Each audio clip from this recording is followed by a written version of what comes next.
नमस्कार। चलिए आज न्याय के मुद्दे पर थोड़ी गहराई से बात करते हैं।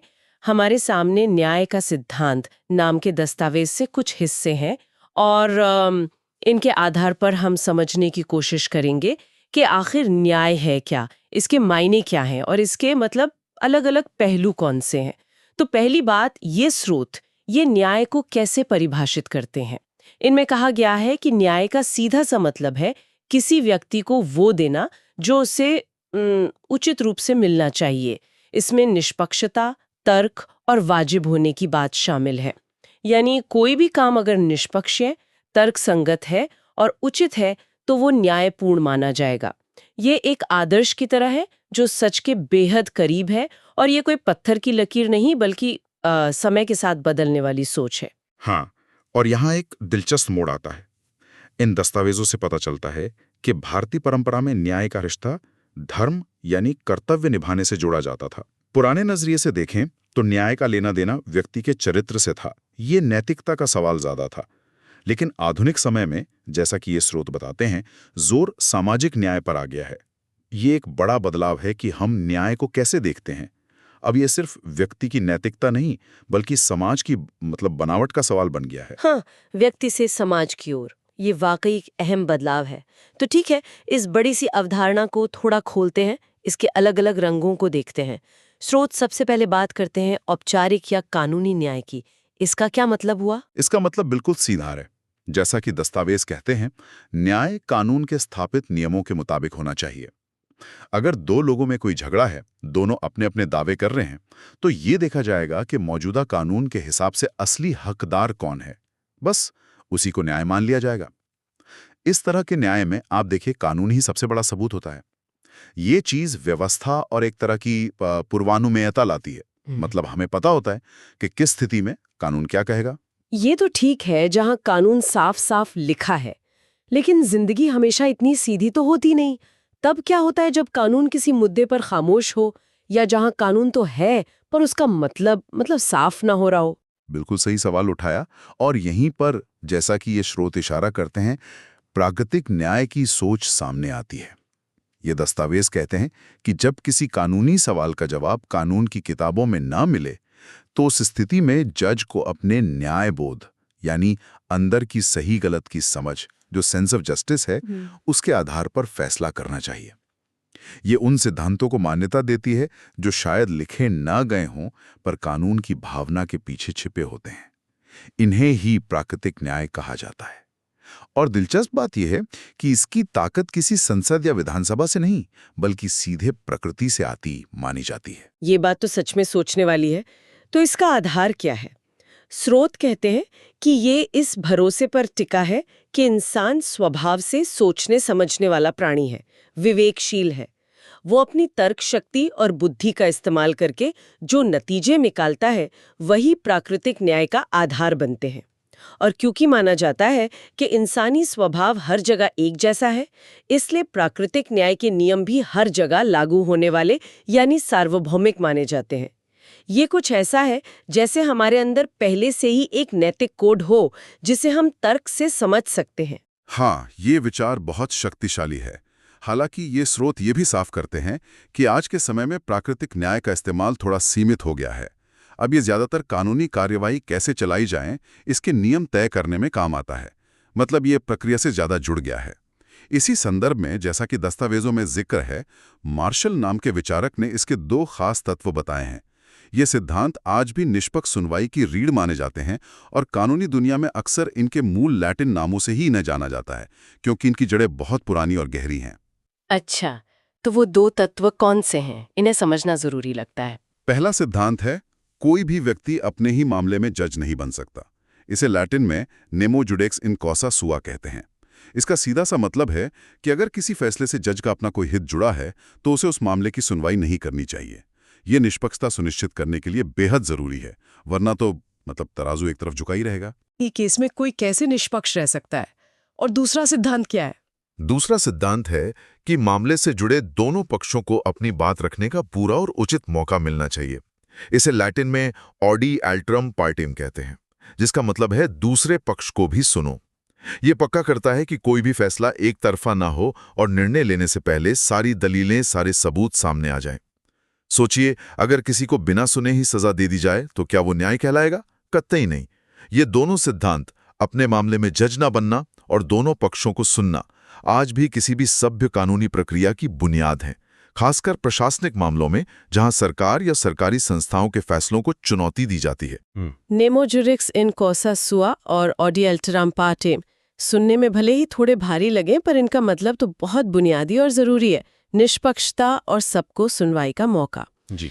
तो हमने देखा कानूनी न्याय जो लिखे हुए नियमों पर चलता है, और प्राकृतिक न्याय जो हमारी तर्क शक्ति और अंदरूनी सही गलत की समझ पर आधारित है, खासकर प्रक्रिया को निष्पक्ष बनाने के लिए। लेकिन जैसा आपने शुरू में कहा था, न्याय का दायरा अब सिर्फ कोर्ट कचहरी या नियमों तक सीमित नहीं रहा।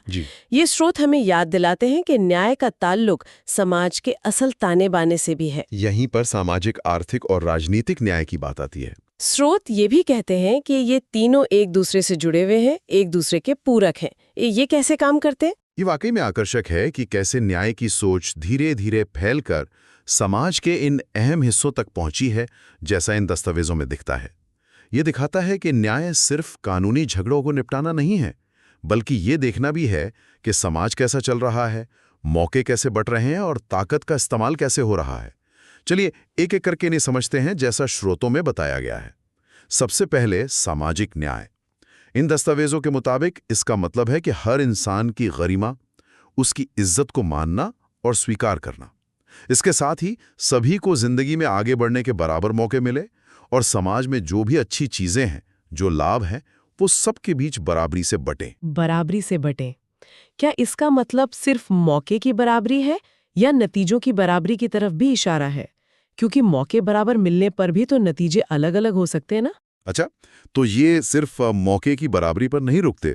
इनमें ये बात भी कही गई है कि सामाजिक न्याय की अवधारणा समाज के कमजोर या पिछड़े तबकों को खास मदद या सुरक्षा देने पर भी जोर देती है।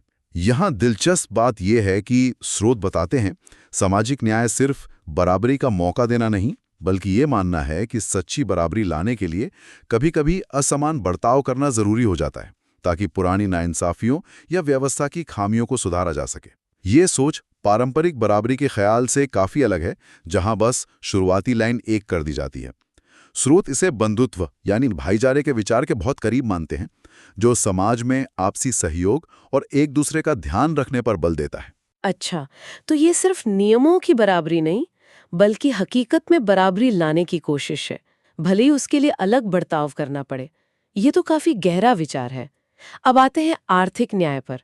इसके बारे में इन दस्तावेजों में क्या कहा गया है? आर्थिक न्याय के बारे में स्रोत बताते हैं कि इसका मतलब है कि सभी को अपनी काबिलियत और मेहनत के हिसाब से सही फल पाने का मौका मिले। लेकिन ये सिर्फ मौके की बात नहीं है। ये संसाधनों जैसे पैसा, जमीन, मौके के न्यायपूर्ण और बराबर बंटवारे पर भी जोर देता है। सोचिए, अगर किसी समाज में चंद लोगों के पास बेहिसाब दौलत हो और बाकी बड़ी आबादी बुनियादी जरूरतों के लिए तरस रही हो, तो क्या उसे आर्थिक रूप से न्यायपूर्ण कहा जाएगा? ये स्रोत इसी सवाल पर सोचने को मजबूर करते हैं। इनका मानना है कि आर्थिक गैर बराबरी एक हद तक ठीक है, लेकिन बहुत ज्यादा असमानता अन्याय है। इसे स्रोत समानता के विचार के ज्यादा नजदीक मानते हैं।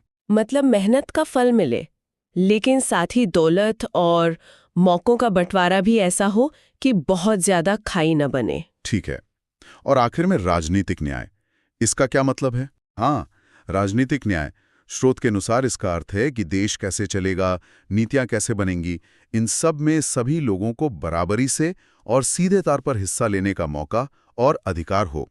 इसमें वोट डालने का अधिकार, वो भी बिना किसी भेदभाव के, यानी सार्वभौम वयस्क मताधिकार, चुनाव लड़ने का अधिकार, अपनी बात कहने की आज़ादी, सरकार के कामों पर सवाल उठाने का अधिकार, ये सब शामिल हैं। दस्तावेज ये भी कहते हैं कि सबके लिए राजनीतिक मैदान में उतरने के मौके बराबर हों, और जो सरकार में हैं वो ताकत का इस्तेमाल सबके भले के लिए करें, ना कि सिर्फ अपने या अपने समूह के फायदे के लिए। इस विचार को स्रोत स्वतंत्रता के विचार के करीब मानते हैं, क्योंकि ये हर नागरिक को राजनीतिक प्रक्रिया में एक सक्रिय भागीदार बनने की आज़ादी देता है। तो कानूनी, प्राकृतिक, सामाजिक, आर्थिक, राजनीतिक न्याय के इतने सारे पहलू, ये सब मिलकर क्या तस्वीर बनाते हैं? इन अलग-अलग आयामों को एक साथ कैसे समझें? क्या ये सब बस अलग-अलग खाने हैं या आपस में जुड़े हुए हैं? ये एक बहुत अहम सवाल है। इन स्रोतों से जो बात सबसे ज्यादा उभर कर आती है वो यही है कि न्याय कोई एक कोने में रखी चीज नहीं है जो सिर्फ वकीलों या जजों के काम की हो। न्याय का धागा समाज के हर रेशे में भुना हुआ है। हमारी अदालतें कैसे काम करती हैं? कानूनी न्याय। हमारे अंदर सही गलत की समझ क्या कहती है? प्राकृतिक न्याय। हमारे समाज की बनावट कैसी है? क्या उसमें सबके लिए जगह है? सामाजिक न्याय। हमारी अर्थव्यवस्था कैसे चलती है? क्या वो सबको साथ लेकर चलती है? आर्थिक न्याय। और देश चलाने में हमारी अपनी आवाज कितनी है? राजनीतिक न्याय। ये सब न्याय के ही अलग अलग रंग हैं। और सबसे जरूरी बात, जैसा कि स्रोत बार बार कह रहे हैं, ये सब आयाम कानूनी, प्राकृतिक, सामाजिक, आर्थिक और राजनीतिक अलग थलग नहीं हैं। या आपस में गहरे जुड़े हुए हैं और एक दूसरे पर असर डालते हैं। सोचिए, क्या बिना आर्थिक न्याय के राजनीतिक स्वतंत्रता का कोई मतलब है? या क्या सामाजिक बराबरी के बिना कानूनी न्याय पूरी तरह हासिल हो सकता है? स्रोत सही कहते हैं कि सामाजिक, आर्थिक और राजनीतिक न्याय एक दूसरे के पूरक हैं। एक के बिना दूसरा अधूरा है। एक सचमुच का न्यायपूर्ण समाज बनाने के लिए इन सभी पहलुओं पर एक साथ काम करना होगा। ये एक पूरी समग्र तस्वीर है, कोई टुकड़ों में बटे पहेली नहीं। बिल्कुल। तो आज की इस बातचीत से ये साफ हुआ कि न्याय एक बहुत बड़ी और कई परतों वाली चीज है। ये सिर्फ लिखे हुए कानूनों या अदालती फैसलों तक सीमित नहीं है। यह हमारी अंदरूनी नैतिकता से लेकर समाज के पूरे ढांचे, सामाजिक बराबरी, आर्थिक मौके और राजनीतिक भागीदारी तक फैला हुआ है।